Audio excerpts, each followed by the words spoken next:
Hey guys, welcome back to ET Figure Unboxing, and in this video we're going to take a look at the S.H.Figuarts Dr.Strange. And this figure has been out for a while, but I waited for the US release so I can get the flame effects, because I figured they cost around the same price. But now that I'm looking at it, I probably don't need a flame. It's going to take a lot of space. But anyways, here is the left of the box, here is the right of the box, and here is the back of the box. And that's not wasting any more time, and bust this thing open and see what we got. And here we have the figure still near the packaging, and wow, he came with a lot of hands. And let's check out the figure itself. And here we have the figure itself, and as expected from S.H.Figuarts, the figure is done beautifully. It's got amazing paintwork, great sculpt, and all that good jazz, and let's take a closer look at the figure. I love the attention to detail. All the shading looks really nice. I love the wrinkles on the cloth, and I do have a little bit of a paint issue here, but that's gonna vary from figure to figure, so I'm not gonna stress too much about that. It happens. And I think they captured the likeness of Benedict Cumberbatch very, very well, especially when you're looking at it from the side. It looks exactly like him.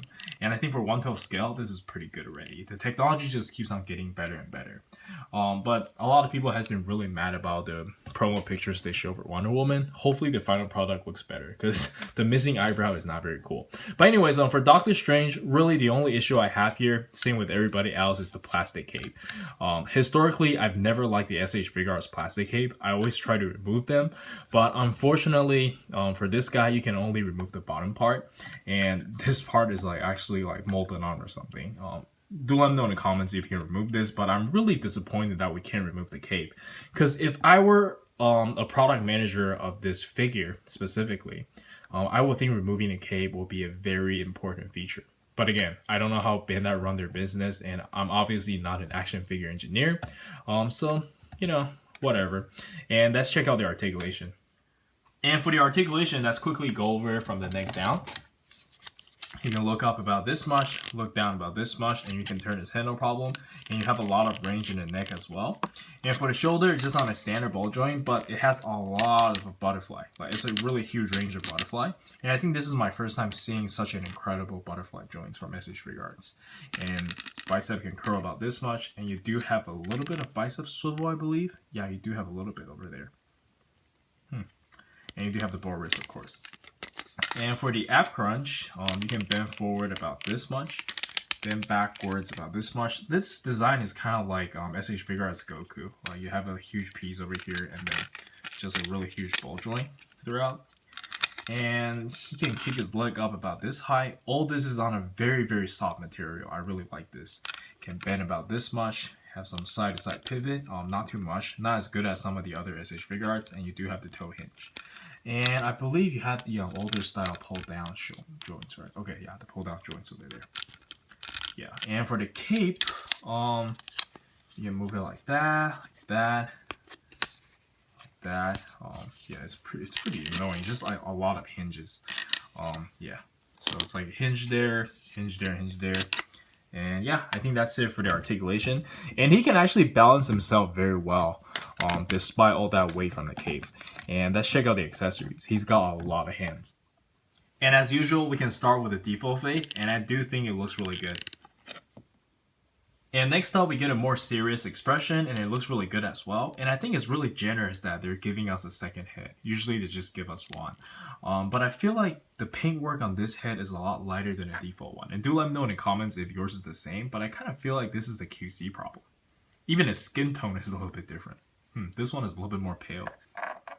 And for the interchangeable hands, first off, we have a pair of the 12-inch hands, and these are very nicely painted and sculpted. They look very realistic. And next up, we do get a pair of relaxed hands, and they look very good as well. And then we get a pair of more dynamic open hands for spell casting. And then we do get a pair of really cool Doctor Strange style posing hands. And lastly, we have a pair of hands for him to attach the magic circle. And we do have the magic circles over here, but sorry guys, I'm not going to open these for collection purposes. But here is the instruction paper, and it's going to look really good for sure. And of course, for the NA release, we do get the flame effect parts. In terms of sculpt, they're exactly the same as the previous flame effects, but they look very, very good. But yeah, that's it for the accessories, and let's jump straight into the size comparison. And for the size comparison, let us start with the S.H.Figuarts Dragon Ball figures. And then we have some S.H.Figuarts Naruto figures. And next up we have Mesco 112 Daredevil and Punisher and S.H.Figuarts Street Fighters. And then we get some American IP S.H.Figuarts, some recent Kamen Rider S.H.Figuarts, and lastly we have some Figma figures, and let's jump straight into the final thoughts. Alright, so overall I did enjoy the figure and I do highly recommend it. It's got amazing articulation, very aesthetically pleasing, and it does come with a fair amount of accessories. I think arguably this is the best 112 scale Dr.Strange in the market right now, at least until the Mesco 112 comes out. But even that one is a different comic version, so it's not really the same. But anyways, I think that's it from me. Do let me know in the comments on what you think.